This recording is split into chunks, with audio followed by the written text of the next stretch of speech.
Reglas de etiqueta en la mesa. Bebe del mismo lugar de la copa por el resto de la noche. Deja un bocado en tu plato. Dobla la servilleta antes de ponerla en tu regazo. Nunca digas que vas al baño. Y con carnes rojas pide vino tinto.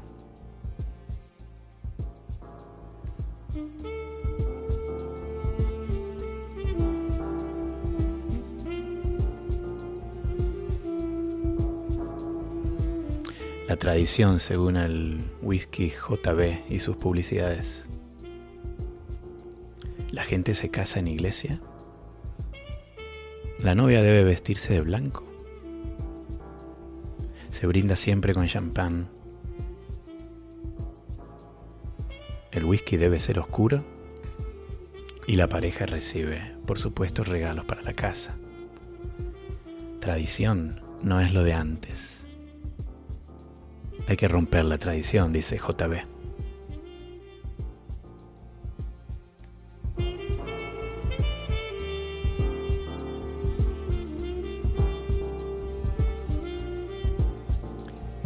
A veces seguimos las reglas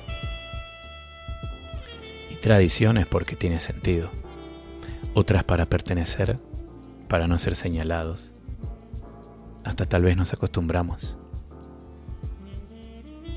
Es entonces cuando simplemente no se nos ocurre hacer ciertas cosas e incluso estamos convencidos que esas reglas o costumbres nos gustan.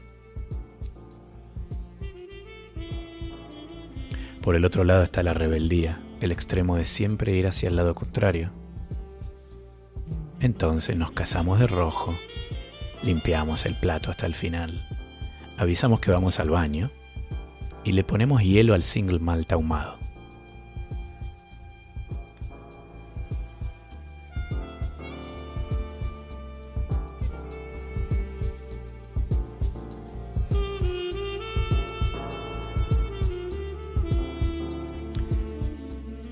Las reglas, tradiciones y costumbres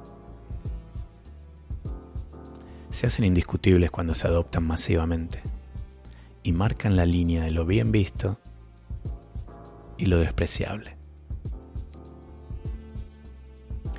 Difícil que ofrezcan la carta de whisky para acompañar una comida italiana. O como analizábamos al hablar de cine y whisky hace un par de meses. Cuesta encontrar escenas en las que las mujeres lo tomen por placer o los hombres no lo hagan por negocios o para combatir el estrés.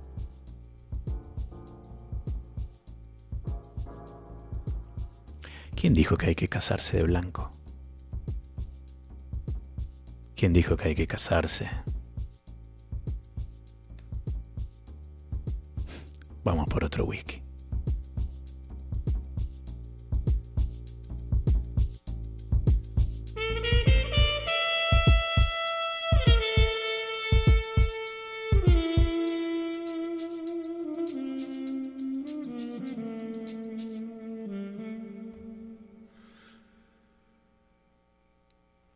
Nocturno en Whisky, episodio 17. Lo que sonaba era Nocturno Groove de Joe Foley, y ya lo extrañaba a Foley, la semana pasada especialmente. Y hoy con Andrés Sánchez, fundador de Whisky Malt Colombia, que ya lo conocen bien si vieron alguno de los episodios que hice de Whisky en tu casa en YouTube con David Blackmore. Hola Andrés, ¿cómo estás? Pablo, ¿cómo va todo? Muy buenas noches. Todo muy bien, especialmente sabiendo que estás acompañándome. Y hablando de tradiciones, tenemos al Buchanan's en México o el Old Par en Colombia. Son marcas que ya son palabra santa. ¿Es un triunfo del marketing o es perfil del consumidor de cada país? ¿Cómo se instalan estos blends en Latinoamérica para generar estas pasiones cuasi futbolísticas? Pues, Pablo, sí, realmente sí juega mucho el papel del equipo de marketing hacia el mercado que va dirigida cierta marca o cierta etiqueta de whisky. Porque pues esto va a influir bastante en el momento de consumo o hacia el tipo de sociedad al cual se quiera dirigir. Gran parte de los millones de cajas de 9 litros que se consumen de Olpar en Colombia son por Barranquilla, no son por la capital de Colombia, que es Bogotá. Pues a esta también se le llama el Valle de Olpar, a Barranquilla, no solo por consumir Olpar, sino porque, ya bien tú sabes, en el Carnaval de Barranquilla, esto es como tomar agua. Esto. Incluso existe el Old Par Tribute que está hecho en barrica de Jerez, que fue una edición especial que se lanzó para Colombia un poco como agradecimiento a este consumo masivo. Sí, no declara ninguna edad como tú lo mencionas y de hecho hay algunas controversias sobre si esa etiqueta llegó primero a Colombia o si llegó primero a Brasil y, y por qué se instaló también Olpar en Colombia. Dicen aquellas personas que fue en aquellos tiempos de impuestos al propio consumo del whisky que anteriormente se tuvo un container bastante amplio de solo botellas de Olpar y por eso la gente decide consumir Olpar. Ujú. Porque de hecho hay otros, pero no son muy creíbles. El, yo escucho una historia, no recuerdo exacto si es en México, yo antes mencionaba Buchanan's, no recuerdo si es México u algún país de Centroamérica, pero hay una historia de que hicieron un par de fiestas masivas donde fueron miles de personas con todo el marketing, dando whisky gratuito, haciendo todas unas fiestas y la gente lo adoptó. Entonces, primero se invirtió en ese tipo de fiestas y después lograron que la lealtad de esa marca sea increíble. De hecho, cuando yo trabajaba en Gordon's acá en Boston, en la tienda de whisky, la gente que venía a buscar Buchanan's, no había manera de decirle, te doy de probar otra cosa. Fieles, bien Tienes fieles. razón. Yo siento que Bucanas y Olpar y Chivas y otras marcas más de blend se acoplan muy bien a Colombia o a Sudamérica por el perfil, ¿no? Somos latinos y el perfil tropical y el perfil dulce que estos blend dan a Colombia, Ujú. pues se dirigen bastante al consumidor. Entonces, pues Bucanas lo hace como su forma de vender como consumo de amigos, Olpar lo vende como en modo de fiesta, y Chivas y Duars y otras marcas, pues así venden sus marcas. Bogotá tiene algunos paralelos con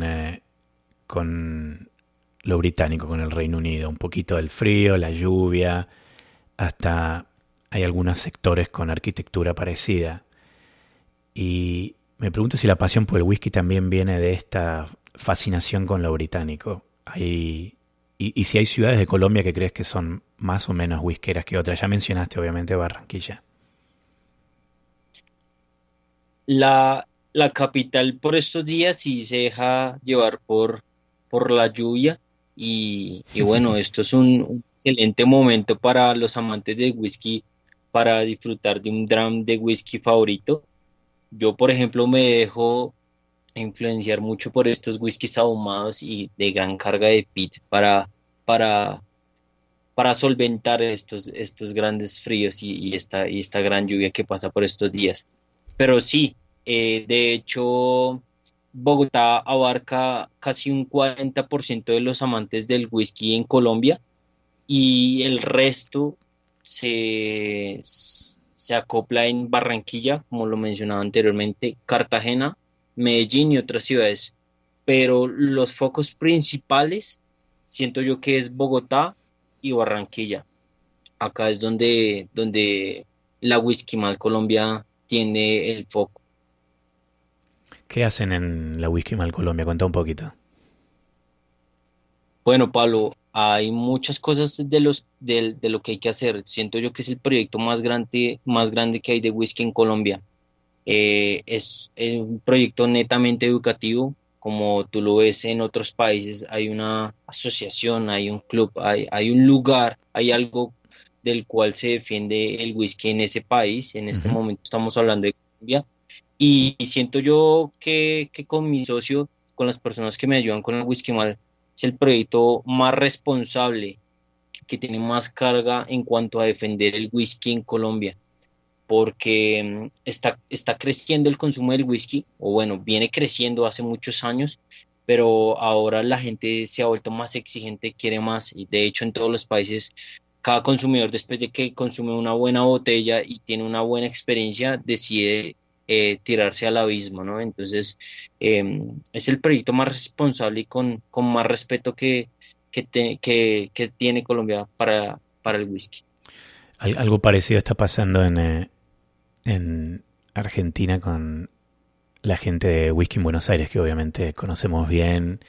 Eh, Vero y Hernán participaron de varios programas conmigo, yo con ellos, y este tema de la educación, este tema del desarrollo de programas para que la gente aprecie el whisky con una perspectiva mucho más amplia.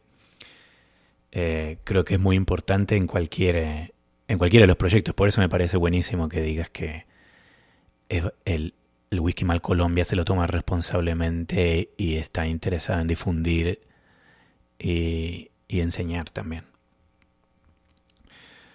Colombia tiene también una fuerte cultura gastronómica. Hay muchos chefs formados en Europa, Estados Unidos, que después vuelven a Colombia. ¿Influye esto en la industria del whisky? ¿Se ve más variedad de whisky en los restaurantes o todavía el whisky es algo que prácticamente se tiene que consumir en bares o lugares bailables? Cierto, es cierto lo que acabas de mencionar, Pablo. Tenemos grandes exponentes que abren sus ideas a nuevas experiencias sensoriales en el mundo, pero desde mi punto de vista, ¿por qué pasa esto? Es gracias a la gran diversidad de frutas y de alimentos que Colombia les brinda a ellos para que se lleven una gran mochila de ideas por cosas, de cosas por hacer en los países donde están viviendo actualmente. Y con los restaurantes y hoteles que están acá en Colombia, van a la vanguardia, están actualizados. Como lo mencionabas, no solo se manejan los blends, sino también hay un gran auge de whiskies de Malta. Y siento que los latinos somos muy visuales, ¿no? Entras a un restaurante con tu pareja o con la persona que te está acompañando y hay diferentes comensales alrededor tuyo. Todavía ellos no han pedido, pero tú estás a la expectativa de pedir. Tú pides un trozo de carne o un plato favorito con este whisky que te atrae o que sientes que va a ir muy bien mareado con la comida.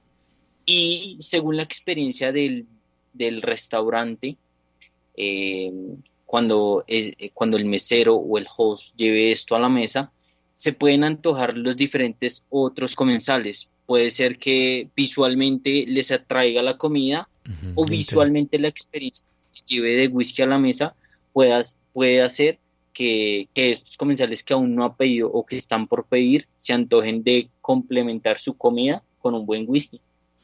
muy interesante, no había pensado en eso. En el tema de el uso del whisky en los restaurantes como también tentación para más. El, eh, Voy a cambiar un poco el ángulo porque no puedo dejar de preguntar con las últimas estadísticas que estamos viendo en el día a día cómo está la cosa en Colombia con el COVID, tanto en Colombia como Argentina, que es obviamente las noticias que yo sigo de cerca. Crecieron mucho los casos en los últimos meses y me pregunto cómo está el confinamiento en cuanto a los bares. Tengo un amigo Santiago que me contó que en Medellín abrían los bares pero no servían alcohol, que era algo raro, y que ahora están por empezar una nueva fase de reapertura. Sí, como mencionabas anteriormente, estaba pasando algo en el gobierno que decidieron abrir los bares, pero con una restricción de alcohol. Pero entonces esto es absurdo, ¿no? Va a paso lento, ¿no?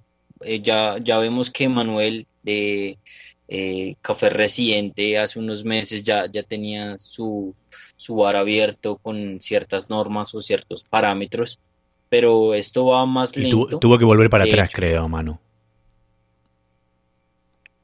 no estoy al tanto. De pronto pudo que España tuvo otro pico. Sí, No, hace poco creo que cerraron y no sé cómo, o que iban a reducir, no sé si horarios, a que termine las cosas más temprano y no sé cómo está hoy. pero de igual manera, muchos gremios acá en Colombia ya habían tenido luz verde para abrir sus puertas, pero la industria de alimentos y bebidas no hasta hace 2 días tuvo luz verde. Entonces, pues todo se acopló a los nuevos parámetros, los bares y restaurantes con terraza, con cierta distancia, cumpliendo unos parámetros, pero siento que a la alcaldesa que tenemos actualmente le ha tocado un arduo trabajo. No siento que le haya tocado fácil. De todos modos, para nada es fácil lidiar con una pandemia, ¿no? Y teniendo este cargo. Eh, pero bueno, no es una mentira que nuestra industria ha sido la más afectada de todas. Sí, totalmente. Acá menciona una de las oyentes, Laura, que es algo que transformó todas las culturas, pero que sí, uno de los más afectados han sido los empresarios y dueños de estos tipos de lugares. De hecho, todas las destilerías y grupos de conglomerados de multinacionales que tienen bebidas alcohólicas han realmente hecho esfuerzos para, para otorgar fondos a bares, todo lo que es las cadenas donde se puede llegar a consumir el alcohol, ¿no? Bares, hoteles, restaurantes. Eh, es muy difícil. El, creo que nos está llegando la hora de tomar un poco y vamos a hablar de lo que estás tomando vos o estás por empezar a tomar. No, pues estaba esperando que pudieras anunciar. Voy a tomar para acompañarte en el programa de hoy, voy a acompañarte con un Kilcoman Snake. Siento que es una destilería de la cual tenemos mucho que hablar y con un dram, a tu permiso, me lo voy a servir. Totalmente. Yo voy a ver si puedo hacer más ruido que vos, que estoy más cerca del micrófono. Apenas escucho, este corcho viene flojo.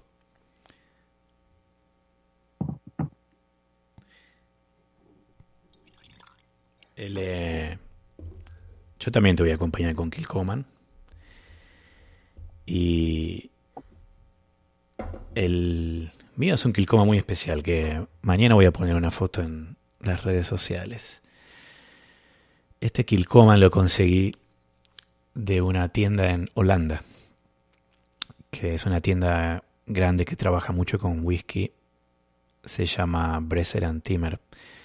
Y ellos hicieron un single cask seleccionado por ellos, finalizado en barricas de ron.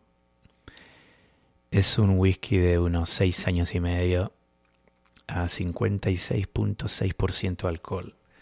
Una linda bomba.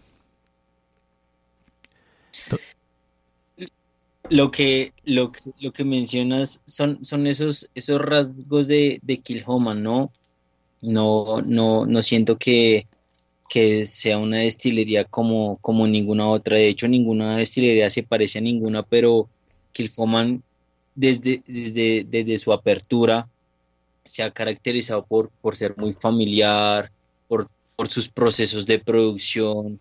Por ejemplo, este Snake tiene este 30% de American Oak Cask que antes ha tenido un bourbon, pero no es este bourbon.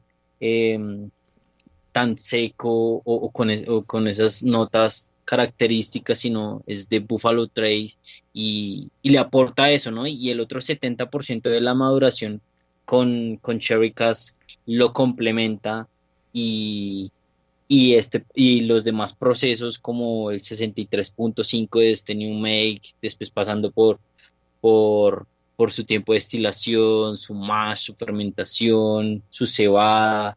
Siento que Homan mm, aporta bastante a lo que es un whisky de Islay, obviamente sin nombrar otras destilerías, porque pues cada destilería tiene lo suyo, ¿no? Sí, sí, totalmente. Yo lo vengo siguiendo hace tiempo y a mí me interesa mucho este concepto de terruño que algunos defienden a muerte y otros creen que es controversial o un poco exagerado. Pero Kilcoman se considera o como dirían en Escocia, Kilhoman, se consideran eh, que son una destilería farm to bottle, que es esto de la, de la cebada a la botella, todo pasa por ellos.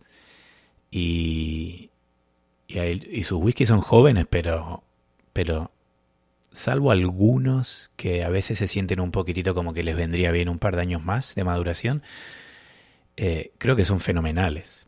Yo he probado algunos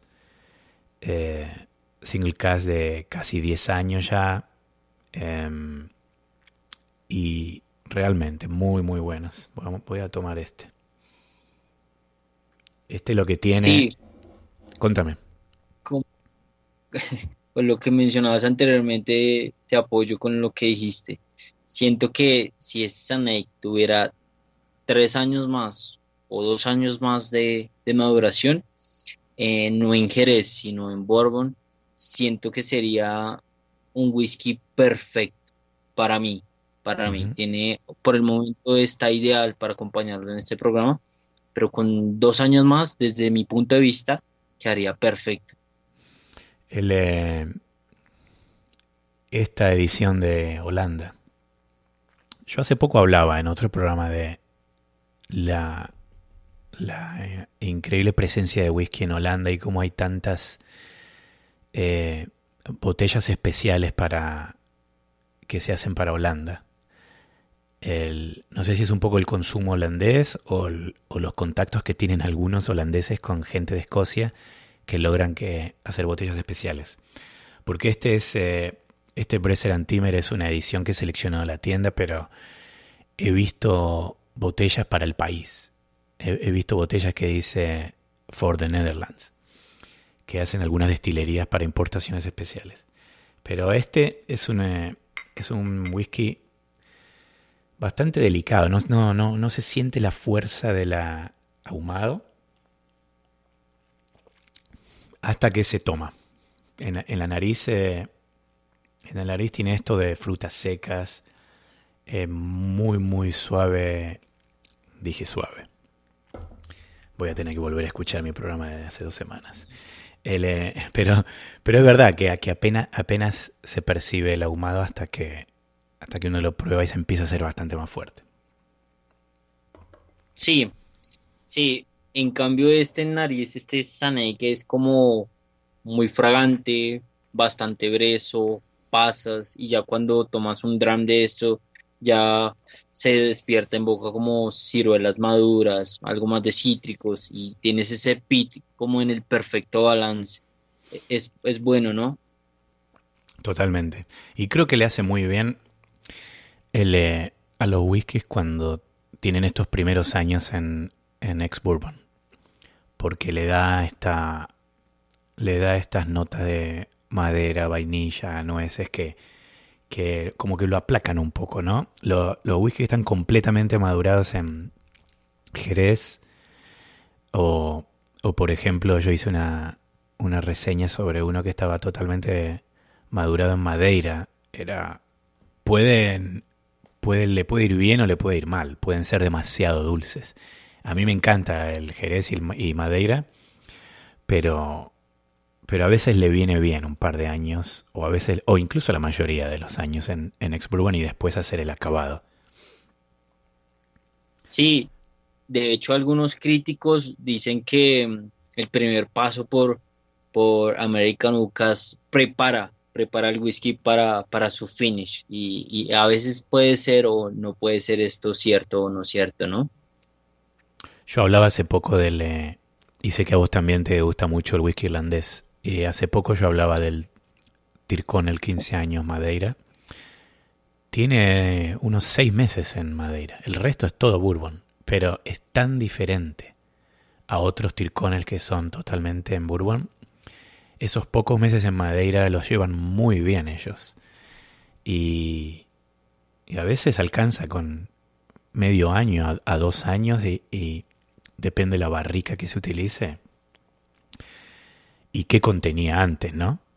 Porque yo me acuerdo una vez haber probado un ron español, dos maderas, que se llama, y el ron estaba 5 años madurado en Caribe y 5 años más en España, pero los 5 años en España lo ponían en barricas de Jerez que tenía Jerez de más de 25 años. Entonces esos 25 años del Jerez hacían que la barrica realmente esté muy impregnada. Y era súper dulce. Era un ron que hasta se lo di a mi suegro que le gusta el ron y me miró como que era demasiado jarabe. Y súper oscuro era encima. Hablando de ron, el, y vos antes mencionabas la cantidad de frutas que hay también en la gastronomía colombiana. Me imagino que hay mucho cóctel y, y como también en el resto de Latinoamérica también se toma ron. A mí me gusta mucho el ron como segunda bebida, si no es whisky. ¿Cuáles son tus otros favoritos? Si hablamos de segunda bebida favorita después del whisky sería la ginebra, la Genever, ¿no? Oh, nice. Siento que a esta le hace falta unos dos, tres procesos más y ya podría ser whisky. De hecho, se considera whisky en algún tiempo, pero cuando no es Genever, pues sin lugar a duda también le estoy cogiendo mucho cariño al tequila, pero número uno siempre va a ser el whisky, ¿no? Por lo complejo, por todo lo Ujú. que hay que estudiar, que aprender. Cada botella, de las miles de botellas que he probado, no, cada vez siento que estoy aprendiendo desde ceros. Ujú, totalmente. En el episodio que yo hice de Whisky Cine con Carlos Gutiérrez, el experto, fundador de Cinema Tropical, él toma mezcal, él no toma whisky. Y de la manera en que él describió el mezcal y lo, lo craft que puede llegar a ser el mezcalero, y los niveles de ahumados o de distintos tipos de procesos, me, me generaron mucho interés por el mezcal. Y en el mundo del whisky yo hablo con gente que se está metiendo a explorar el mezcal también. De hecho, Pablo, no sé si esta referencia llega a Colombia, digo, a Estados Unidos, pero te invito a que pruebes Dewars, que tiene su finish en barricas que antes han tenido ilegal, Oh, un no los mezcal probé. que se llama ilegal. Que yo sepa no han llegado. Bueno, me sorprendió Sí, bastante. sí hay un Doers que salió hace poco de la línea más económica que le dicen el Caribbean, que, que utiliza barricas de ron. Y es uno de los más Es baratos, es muy, el muy que le interesante. continúa, ¿Qué decías? es el que le continúa. Es muy bueno, Ah, mira, puesto que la no lo casa vi. se caracteriza por ser suave. Otra vez dije suave. Nos Tengo que cuesta, ¿eh? programa. Es muy afrutado, es muy Es suave la perfecto experiencia, digamos. para no decir, sí, para no decir suave. Se acopla muy bien con las notas afrutadas y de un momento a otro, ¡boom! Despierta ese, ese sentido ahumado, pues, esos recuerdos, ¿no? De humo Ujú. en tu memoria, en tu gusto. Vos has liderado varias catas y eventos de whisky. ¿Cómo se cata y disfruta un whisky? ¿Cómo se le presenta a los consumidores más allá de lo que se deba decir en particular de la marca o destilería que se está por probar? Pablo, pues la cata con una marca pues es muy subjetiva y de hecho con un whisky es muy subjetivo. Depende mucho el entorno en el que estés y con las personas que va dirigida a la cata, ¿no? Puede ser una experiencia para principiantes o también puede ser una experiencia que la puedes ir llevando a una charla muy técnica, ¿no? Dependiendo de las preguntas y cómo los anfitriones, los asistentes se sientan en ella, ¿no? Puesto que si es una cata que vas tocando temas muy puntuales y muy técnicos, pues deduces que ya tienes que dejar de tocarlo, ¿no? Pero siempre hay que resaltar primero que todos los pilares o qué hace destacar la marca, ¿no? Después, estos pilares que resaltan o que van a brindar a la noche en donde en la cual se está catando esta etiqueta o esta botella. El maridaje también va a ser algo muy importante y después activar los sentidos, ¿no? Es algo muy importante poder brindar algunos aromas, algunas esencias para antes de probar el whisky despertar, ¿no? Puedo poner un ejemplo que puedas tener algo de vainilla, coco, unos trozos o una esencia de banano, no sé, como piña, para cuando puedas sentir algún whisky que haya tenido antes un American Cask, puedas decir, espéreme un momento, creo que yo de los olores o de o de las esencias o de las frutas que me pasó anteriormente, yo sentí alguna, entonces siento que es importante primero activar los sentidos y no brindar la experiencia de una vez a la cata, ¿no? ¿Has trabajado en catas a ciegas? No vendándote los ojos, ¿no? Que la gente no se confunda, me refiero a esto de que no se sabe lo que hay en el vaso. Sí, de hecho tengo unas experiencias muy bonitas de whiskies que no apostaban ni $2 y ha sido el whisky de la noche, ¿no? A comparación de unas etiquetas que superan los 1.000, $2.000, Siempre, siempre eh, pasa. defraudan defraudan muchísimo a la gente y de hecho hay gente que ama mucho una marca que hasta se levanta y se va de lo disgustado que se pone al ver que su marca no era su marca, ¿no? Yo recuerdo que en algunas catas a ciegas en las que trabajé, una de las cosas que solíamos decir, porque a veces se sentaban gente con amigos al lado y le decíamos, una vez que prueben, eviten comentarle al que está al lado, no lo influencien. No se miren diciendo este es mi favorito porque el otro puede llegar a pensar dos veces antes de dar su veredicto, ¿no? Pero totalmente, ¿no? Yo he trabajado creado algunas, lo que le decíamos, las batallas de una marca contra otra y de estas dos destilerías poníamos 3 single malt de cada destilería, pero le decíamos a la gente lo que iba a tomar en los 6 que iban a tomar, pero no les decíamos el orden. Obviamente la gente si no venía sin saber lo que iba a tomar, pero por ejemplo decíamos vas a tomar Balvenie 12, 14 y 17 y vas a tomar el Anok, lo mismo, el 12, el 2002 y ¿cuál era? El 18, por ejemplo. Y de repente hacíamos combatir al Anok 18 contra el Balvenie 12. No es que los poníamos en orden de añada y después, por ejemplo, poníamos a la izquierda el Anok, a la derecha el Balvenie, pero después en la segunda ronda a la izquierda el Balvenie, a la derecha el Anok. Entonces tratábamos de confundir un poco a la gente y es como decís vos. Había gente que decía mi whisky de la noche fue este de 12 años. Y nada, sucede.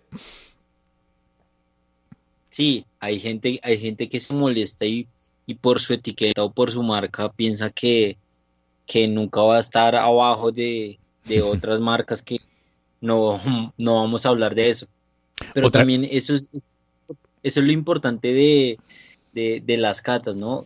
En algún tiempo pude ser docente y aprendí algo, algo y lo empalmé muy bien, ¿no? Es que hay que hacerse entender o explicar muy bien a los asistentes para saber qué aportes se puede dar, ¿no? Pues puesto que uno no puede hablar de temperaturas, ppm, cortes de alcohol con asistentes a una primera cata o a un primer contacto con whisky. Entonces hay que saber empalmar muy bien o saber con qué asistente sí o en qué cata sí o en qué momento de educación sí se puede hablar o cómo se debe hablar. Es lo importante en una cata, ¿no? ujú.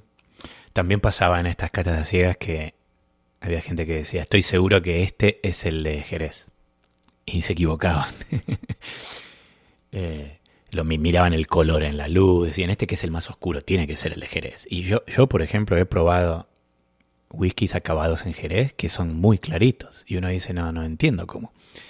Con lo cual es una de las maravillas del whisky es esto que el rango y el nivel de oportunidades que uno tiene al probar whisky es interminable.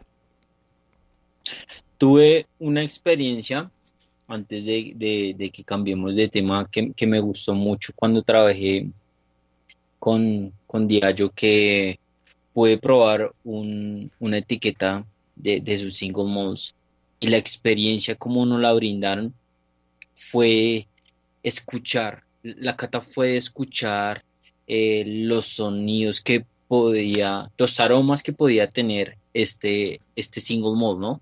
Entonces, pues Me gusta que te había equivocaste, dijiste sonidos. Es como el aroma de un single malt te hace ruido. Te hace ruido en la sí, cabeza. Lo estás lo traducís como si fuese una orquesta.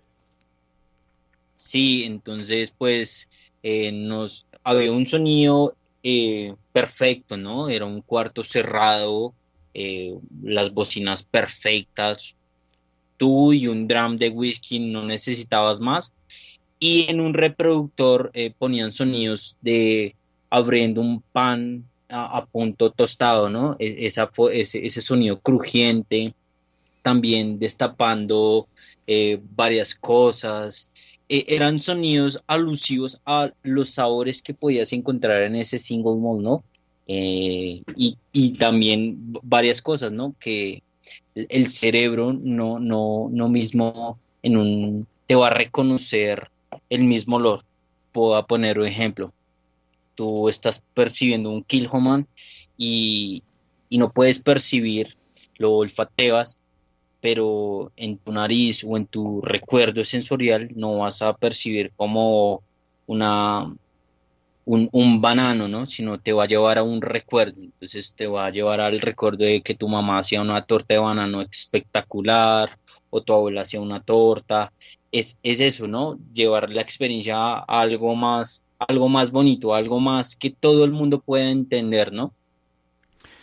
Me parece fascinante. No tuve nunca una experiencia así. De hecho, cuando vos hablabas del sonido pensé que te habías equivocado, que querías decir aroma y decías sonido, pero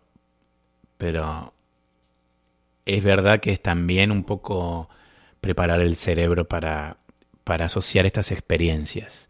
Que pasa desde el momento que uno también pone la nariz en el vaso y tiene ciertos aromas o perfumes que te pueden transformar y transportar. Se nos está acabando el programa, Andrés. Lamento informarte que se está volando y da para 45 minutos más, pero me quería despedir con una última pregunta que trates de contestar en pocos minutos y es si, si tenés un whisky o destilería que es emblema, uno de tus favoritos. Sabemos todos que no tenemos un solo favorito, pero ¿cuál es una de las que más te gusta? Y si podés nombrar una de, si no te comprometo, con la que más te gustó trabajar y representar. Para ser breve y no. ocasionarte problemas con el programa. A mí Eh, no me ocasionas problemas. Yo te ocasionaría problemas a vos si decís algo que después te van a llamar por teléfono a decirte, ¿por qué no me elegiste a mí? no, soy un amante y creo que como todos los amantes del whisky pasamos por épocas, ¿no? En esta época de lluvia me estoy volviendo muy ahumado, muy de pit, pero pues después de un mes ya no quiero volver a ver esas botellas de mucho pit, ¿no? Pero pero marcas que han dejado un legado, pero un legado cuando era joven, ¿no? Es Jameson, ¿no? Por toda esta historia, siempre defendió mucho el whisky irlandés, defiendo todas las destilerías de whisky irlandés que había, así por haber que ya no están, pero una marca que me generó mucho amor y al cual todavía le siento mucho amor es Aberfeldy, ¿no? Esta marca que pertenece a este conglomerado de Bacardi, Ujú. a The Golden Drum. No sé si lo hayas podido probar Sí, el 16 o el 18. no, el que probé hace poco que fue maravilloso era un, creo que se llama Exceptional Cask. Son unos single cask de Aberfeldy que son tremendos. No, El- no solo haber, sino también estos hijos o estos hermanitos que tienen como The Deveron, Royal Bracca, Ujú. Olmort, que pertenecen a esta familia, como la misma palabra lo dice, a esta familia que se llama Craigellachie. Bacardi, ¿no? Sí, Craigellachie tienes toda la razón. es genial.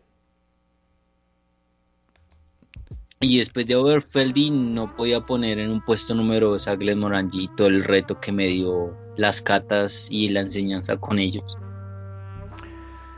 Glenmorangie. A mí también me gusta mucho Glenmorangie. Bueno, Andrés, se ha acabado. Eh, Laura dice que el ron también le gusta a ella. Te agradezco mucho que hayas venido al programa y se aprende mucho y se disfruta mucho con vos y nos veremos en algún otro momento. Tal vez traemos otro programa de whisky en tu casa a YouTube. Perfecto, sería genial así con ese panel internacional como lo manejas. Te mando un abrazo grande. Cuídate. Vale, feliz noche.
Escuchábamos a Andrés Sánchez de la Whisky Mal Colombia.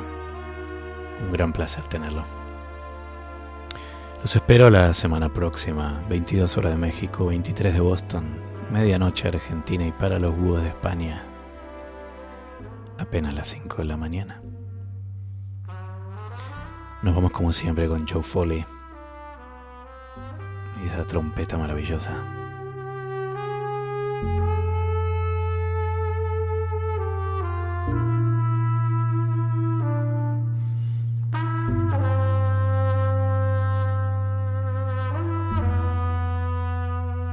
Gracias por escuchar Nocturno Whisky.